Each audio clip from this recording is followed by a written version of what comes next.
Oi, eu sou a Dona Rita e esse é meu canal.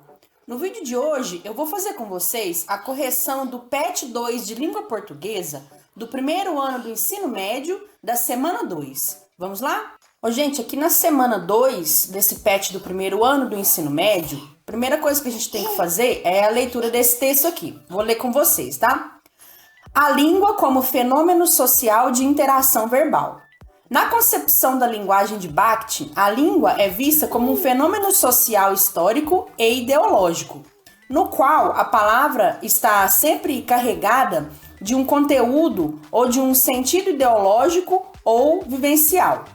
Para ele, a verdadeira essência da linguagem é a interação verbal realizada pela enunciação.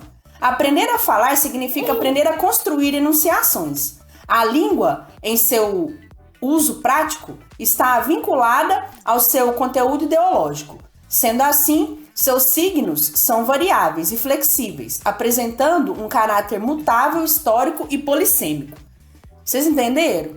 Difícil, né? Até pra gente que é professora é difícil entender essa linguajar aqui, essa linguagem mais técnica. Porque, na verdade, isso aqui é a citação de um texto acadêmico. O Bakhtin é um linguista, né, um estudioso da linguagem, e o autor desse texto aqui fez uma citação de um pensamento teórico desse autor aqui. Então, isso aqui é uma citação, provavelmente isso aqui foi tirado de um texto acadêmico, né, de um texto lá de pessoas que estão fazendo mestrado, doutorado, pós-graduação, pessoas que estão no ensino superior, e isso aqui é uma citação desse autor. E vocês notaram que foi utilizada uma linguagem bem formal, seguindo todas as normas da língua portuguesa, utilizando um vocabulário com palavras eruditas, umas palavras difíceis, umas palavras que são da área de quem estuda a linguagem, por exemplo, esse aqui é o polissêmico, né? Então são palavras que são dirigidas para esse público, o público que é da área de linguagens, os estudiosos das linguagens, os professores, né? Os pesquisadores dessa área. Aí aqui perguntou assim, ó, qual o motivo do autor do texto ter utilizado a variante linguística própria daquele grupo social? Ele utilizou essa variante linguística porque ele está falando para um público específico, né? Então eu coloquei essa resposta aqui, ó. O autor utilizou uma linguagem culta, padrão, porque ele é um acadêmico, estudioso da linguagem, ou seja, um linguista, e ele está falando para um público de nível acadêmico. Esse texto é dirigido para professores e demais estudiosos da área da linguagem. Portanto, ele teve que usar essa linguagem mais formal, padrão e culta. Então, quando a gente está fazendo faculdade de letras, né, que é a minha área, né, professora de língua portuguesa, quando a gente está fazendo a faculdade, a gente tem que entregar os nossos trabalhos com esse tipo de linguagem aqui. Por quê? Porque essa é a nossa área. Se fosse um trabalho de um professor, por exemplo, assim, de uma pessoa da área da medicina, aí ele usaria um vocabulário destinado, um vocabulário dirigido para as pessoas dessa área. Seria também seguindo a norma padrão, culta, né, uma linguagem formal, e você iria perceber a presença de palavras que são dessa área. Então a gente tem que utilizar a escrita adaptando a nossa linguagem para o público-alvo. Né? Se esse texto aqui tivesse sido dirigido para alunos do ensino médio, a linguagem ia ser diferenciada. Ia ser uma linguagem que o público do ensino médio estaria capacitado, preparado para compreendê-la. Né? Então, de forma geral, então, você pode resumir, tá, a resposta aqui. Eu tô explicando dessa maneira, minha resposta ficou grande, porque eu tenho que explicar direitinho para vocês. Mas você vai escutar o que eu tô falando, ler aqui o que eu escrevi, e aí você vai formular a sua resposta com as suas palavras, de uma forma mais resumida para você colocar aí no seu PET, tá certo, gente? Resumidamente, então, o autor utilizou essa linguagem culta, padrão, formal, para atingir o público-alvo dele, que são professores e demais estudiosos da área acadêmica da linguagem, tá certo? Muito bem. Continuando, então, atividade 2, tá pedindo aqui, ó, pra gente fazer a leitura desse texto. Conforme você fizer a leitura, você vai perceber que o texto buscou representar o jeito de falar desse personagem ou dessa pessoa, né? É um surfista, né? Tanto é que a temática é essa. Começa falando assim, ó, eu queria surfar e todo o texto gira em torno dos desejos e das expectativas dessa pessoa, né, as expectativas dessa pessoa com relação ao surf, ao jeito que ele gosta de surfar, onde, como, com quem e tudo mais. E buscou-se, né, o autor do texto buscou representar o jeito que esse personagem, que essa pessoa falou. Né? Ele não usou a linguagem formal padrão, as palavras escritas exatamente do jeito que elas estão no dicionário. Ele buscou representar o jeito que as palavras foram faladas por esse locutor aí, ó. Tanto é que até que no final, até o gritinho dele, ele procurou representar aqui através dessa onomatopeia. A onomatopeia é a figura de linguagem onde a gente representa um som através de uma palavra. Então essa pergunta aqui é muito simples. Tá perguntando o seguinte, ó, no trecho: eu ia conseguir ficar em pé na minha triquilha trigada, sair do backside, subir no lip, trabalhar a espuma. As expressões destacadas são gírias próprias de qual grupo social? Então essas palavras destacadas aí, obviamente, são gírias que são utilizadas por um grupo social específico, que são os surfistas. Muito fácil, né? Então, essa aqui está respondida. Vamos para a questão 3. Atividade 3 está pedindo para você fazer a leitura desse texto aqui, certo, gente? Depois que você fizer a leitura, você vai responder essa pergunta aqui, ó. Na letra da canção apresentada, o compositor Lobão explora vários recursos da língua portuguesa, a fim de conseguir efeitos estéticos ou de sentido. Nessa letra, o autor explora o extrato sonoro do idioma e o uso de termos coloquiais. Termos coloquiais são expressões que a gente usa no nosso dia a dia, sem nos preocuparmos se elas estão seguindo a norma culta padrão ou não. Em qual desses trechos aqui que o autor está explorando a sonoridade do idioma, os sons do idioma e expressões que são coloquiais, expressões do dia a dia que a gente usa, que o povo usa, sem se preocupar com regras gramaticais. Então, ou seja, seriam expressões típicas do povo, né? É aqui na letra D, onde ele fala lá no texto assim, ó, lobo, bolo. Ele tá brincando com essa sonoridade, com esses sons aqui, ó. Só de você trocar essas sílabas aqui, você forma duas palavras e você gera um som diferenciado que vai ser especial, vai ser característico lá dentro da letra da música. Então, esse lobo, bolo, tá brincando com os sons das palavras, com as sílabas das palavras.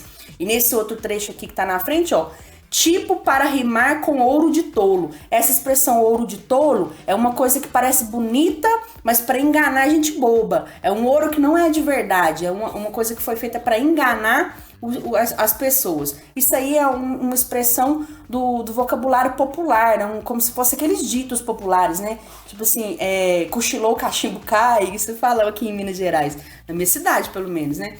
Ou então quando fala outra expressão típica, né, desses ditados populares, que água mole em pedra dura, tanto bate até que fura. Então, sabe, esse tipo de expressão típica, né? Então, esse ouro de tolo tá dentro dessas expressões coloquiais. Então, o trecho onde tem o uso do extrato sonoro do idioma e o uso de termos coloquiais é a letra D. Vamos continuar aqui, então. Atividade 4, essa aqui é bem difícil, tá? Então eu vou ter que passar algumas explicações aqui para vocês. Tá pedindo para você fazer a leitura desses dois textos, mas na verdade a pergunta se dirige a respeito só desse texto 2 aqui, ó. Então a pergunta que tá fazendo aqui embaixo é só sobre o texto 2. Então, para poupar tempo aqui, eu vou fazer a leitura só do texto 2. Tá dizendo o seguinte, ó. Compare os textos 1 e 2 a seguir, que tratam de aspectos ligados a variedades da língua portuguesa no mundo e no Brasil. Texto 2. Esse texto 2 aqui é do João de Barros. Então, tô falando o seguinte. Barbarismo é vício que se comete na escritura de cada uma das partes da construção ou da pronunciação. Vício aqui está no sentido de mau uso, de erro, é um erro de linguagem. Então, os erros na língua portuguesa, tanto na parte escrita quanto na pronúncia, que é a fala, são chamados aqui nesse texto de vícios ou de barbarismo. Então, quando falar em barbarizar a língua, em barbarismo, em ser bárbaro, tá se referindo à forma de uso errada de um determinado idioma, nesse caso aqui é o uso errado da língua portuguesa. E em nenhuma parte da terra se comete mais essa figura de pronunciação que nestes reinos, por causa das muitas nações que trouxemos ao jugo do nosso serviço. Então, nesse trecho aqui, ele fala de uma maneira muito erudita, usando umas palavras muito difíceis, né? Uma construção frasal aqui muito complexa, né? Como se fosse para querer mostrar que ele é um grande entendedor aqui, conhecedor da língua portuguesa, formal. E aí, gente, então nesse trecho, ele fala que nenhum outro lugar da Terra, nenhum outro lugar do mundo, do planeta, a não ser aqui nestes reinos, ou seja, aqui nos países que foram colonizados por Portugal, né, que pertencem na visão dele aqui a Portugal, em nenhum outro lugar da Terra se usa tanto barbarismo, se faz tanto uso errado de um idioma, quanto aqui nas colônias, os países que foram colonizados por Portugal. E ele coloca o motivo disso. De acordo com o texto aqui, com o autor do texto, esse barbarismo na linguagem, esse uso errado da língua portuguesa, é por causa das nações que trouxemos, que eles, os portugueses, trouxeram a nosso serviço. Qual foi a nação, o povo que os portugueses levaram ou trouxeram, né, para as suas colônias, para estarem à disposição dos seus serviços, para realizarem serviços aos portugueses? Foram os povos escravizados. Então ele fala, o tanto que ele é preconceituoso, ele fala que nos países que foram colonizados, a língua portuguesa foi usada de forma errada, de forma ruim, por causa dos povos que foram levados para lá ou que estavam lá para serem escravizados por eles. Esses povos escravizados acabaram petecando a língua, estragando a língua, entendeu? Usando a língua errada. Continuando aqui, ó.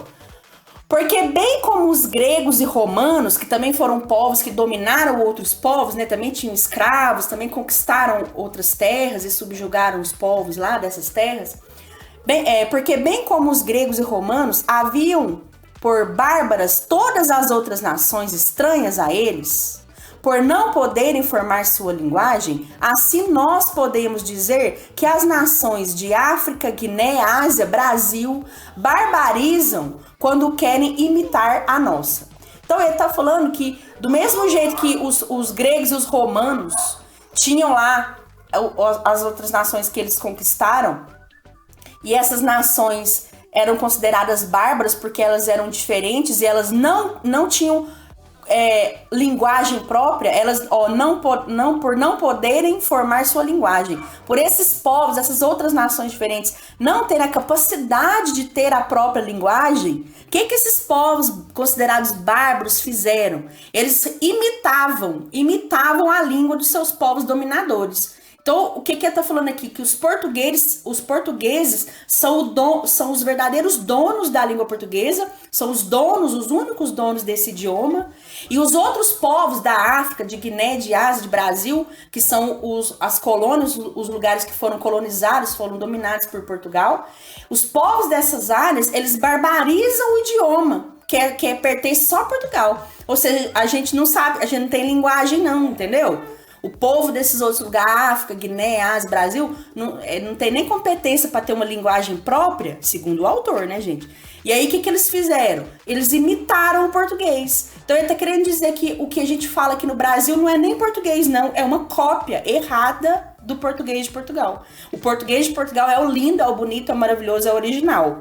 E nós aqui do Brasil falamos um português bárbaro, feio, errado, né?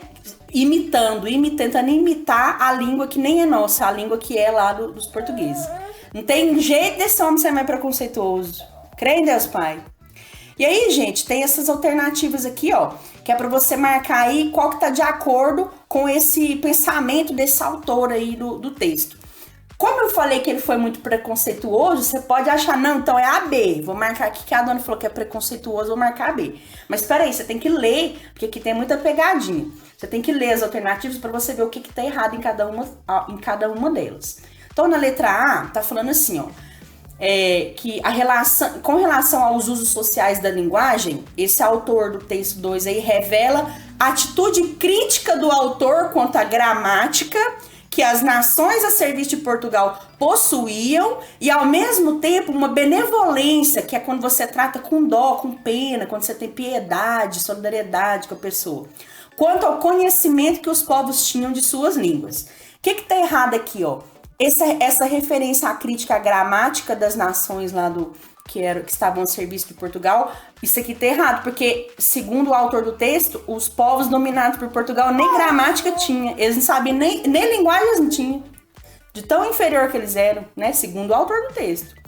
E falando aqui que esse autor tratou com benevolência o conhecimento dos povos, que os povos tinham com suas línguas, né? Benevolência é quando você trata assim com dó, com respeito, com piedade. Ele não teve dó nem piedade de ninguém de povo dominado por Portugal, não. Ele tratou com preconceito, com discriminação mesmo, né?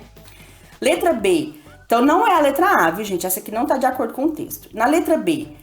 Atitude preconceituosa relativa a vícios culturais das nações sob domínio português, dado o interesse dos falantes dessas línguas em copiar a língua do império, até aqui tá certo, o que implicou a falência do idioma falado em Portugal. Aqui que tá errado, a falência é quando acaba, quando termina, quando tem problema, quando entra em dificuldade. Ele tá querendo dizer que nessa letra B, por causa das interferências linguísticas dos povos dominados, o idioma de Portugal foi prejudicado. Não foi, não. Ele não falou isso lá no texto. O idioma lá de Portugal continua lindo, bonito, maravilhoso. Só que criou-se cópias mal feitas lá nas colônias. É isso que o texto tá falando. Então não teve esse negócio aqui, ó, lá no texto, falando que a língua portuguesa entrou em falência, não. Não teve isso lá. Letra C. O desejo de conservar em Portugal as estruturas da variante padrão da língua grega, em oposição às consideradas bárbaras, em vista da necessidade de preservação do padrão de correção dessa língua à época. Não tem lá no texto, hora nenhuma, falando que é para conservar a língua grega. Não, muito pelo contrário, é para conservar só a língua portuguesa, a língua típica lá de Portugal, que é a única que é considerada valorosa lá, de acordo com esse autor. Lá não tá falando nada de conservar a língua grega. A língua grega é outra língua. Então não é a letra C. Letra D. Adesão à concepção de língua como entidade homogênea, que é igualzinha, né? Homogênea. E invariável, que não muda. E negação da ideia de que a língua portuguesa pertence a outros povos. É a letra D. Por quê? Lá no texto, ele considera que a língua portuguesa ela é uma só. A única língua que vale é a que fala lá em Portugal. O português de Portugal é o português verdadeiro. O resto é só cópia. Que essa língua ela é invariável, ela não sofre mutações. De acordo com a região que a pessoa vive e fala essa língua portuguesa, pode acontecer variações, mudanças? Não. De acordo com esse autor, não. Que a língua portuguesa é só uma. Só aquela que fala em Portugal.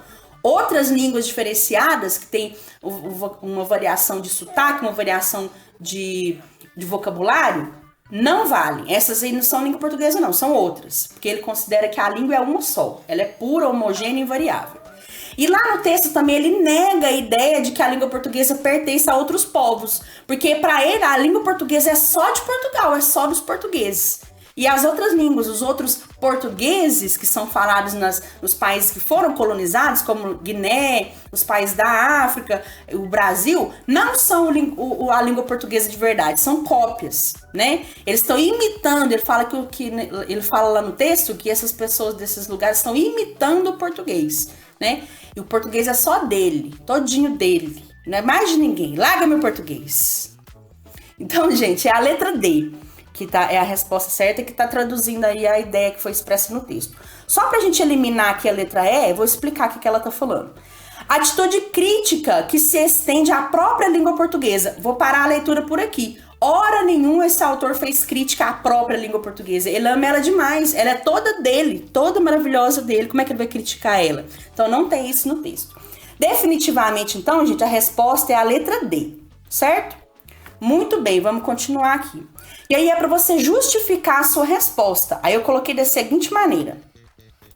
A letra D é a certa porque, segundo o texto, a língua portuguesa verdadeira, válida e correta é só aquela usada em Portugal. E ele não aceita interferências de outras linguagens. Essa língua falada lá em Portugal não aceita interferências de outras linguagens, de outros povos. Os outros locais só imitam esse idioma, com muitos erros, mas não são donos dessa língua. Então, a justificativa aí dessa resposta letra D será certa é essa aqui. Você pode colocar com as suas palavras para ficar menor, para ficar mais reduzido aí. É só você entender o que eu tô te explicando aqui e explicar aí do seu jeitinho com as suas palavras, tá bom? Você pode resumir essa resposta. Beleza, gente? Muito bem, então esse foi o vídeo de hoje. Espero que vocês tenham gostado. Deixem o seu like, se inscrevam aí no canal e eu fico por aqui. Até a próxima. Beijo, tchau!